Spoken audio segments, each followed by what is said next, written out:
आपला भारत कुठे चाललाय? तुम्ही कधी विचार केलाय का? आपल्या देशात अचानक इतकं सगळं महाग का होत चाललंय? भाजीपासून पेट्रोलपर्यंत, घर भाड्यापासून शिक्षणापर्यंत. सामान्य माणूस दिवसेंदिवस जास्त मेहनत करतोय, पण तरीही पैसे कमी पडतायत. आणि फक्त महागाई नाही, बेरोजगारी, पाण्याचं संकट, मोबाईल आणि एआयमुळे बदलणारं जग, हे सगळं पाहता एक प्रश्न पडतो. पुढच्या 10 वर्षात भारत नेमका कुठे असणार आहे? आजच्या व्हिडिओमध्ये आपण पाहणार आहोत अशा काही गोष्टी ज्या कदाचित भविष्यात आपल्या खरंच आयुष्याचा एक भाग बनू शकतात. वाढती महागाई. आज 100 रुपयात काय मिळतं? पूर्वी ज्या पैशांमध्ये पूर्ण आठवड्याचा बाजार व्हायचा, आज त्यात 2 पिशव्यासुद्धा भरत नाहीत.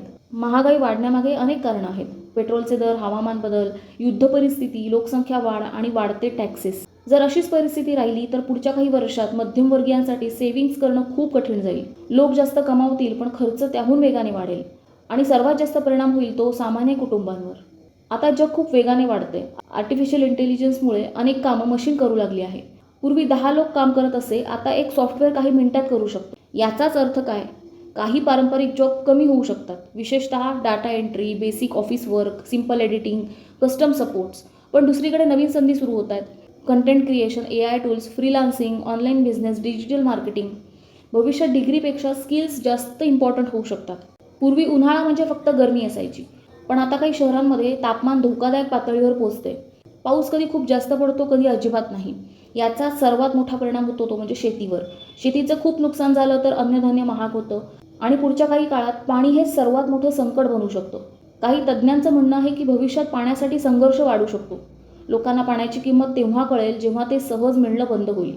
आज लोक खूप फिजिकली थकत आहेत, मेंटली थकत आहेत. सोशल मीडियावर प्रत्येकजण आनंदी दिसतो. महागड्या गाड्या, लक्झरियस लाईफ, फॉरेन ट्रिप्स हे पाहून अनेक लोक स्वतःची तुलना करू लागतात. त्यातच पैशाचा ताण, करिअर प्रेशर, फॅमिली रिस्पॉन्सिबिलिटी, त्यामुळे मानसिक ताण खूप वाढू शकतो. लोक एकमेकांसोबत कमी आणि मोबाईलसोबत जास्त वेळ घालवतील.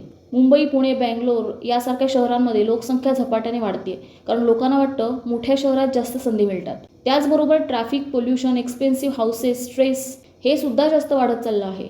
भविष्यात छोटंसं घर घेणं सुद्धा अनेकांसाठी स्वप्न बनू शकतं. पण प्रत्येक संकटासोबत एक नवीन संधीसुद्धा चालून येते. आज एक मोबाईलमधून लोक यूट्यूब चॅनल चालवत आहेत, फ्रीलान्सिंग करत आहेत, ऑनलाईन बिझनेस सुरू करत आहेत. पूर्वी मोठी कंपनी लागायची, आज एक छोटा क्रिएटिव्ह आयडियासुद्धा पुरेसा असतो. भविष्यात इंटरनेटवर काम करणाऱ्यांची संख्या खूप वाढू शकते.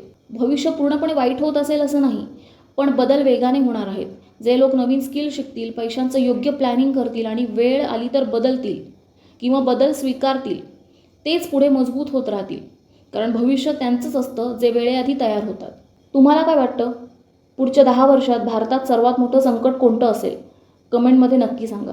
आणि अशाच विचार करायला लावणाऱ्या व्हिडिओसाठी चॅनलला सबस्क्राईब करायला विसरू नका.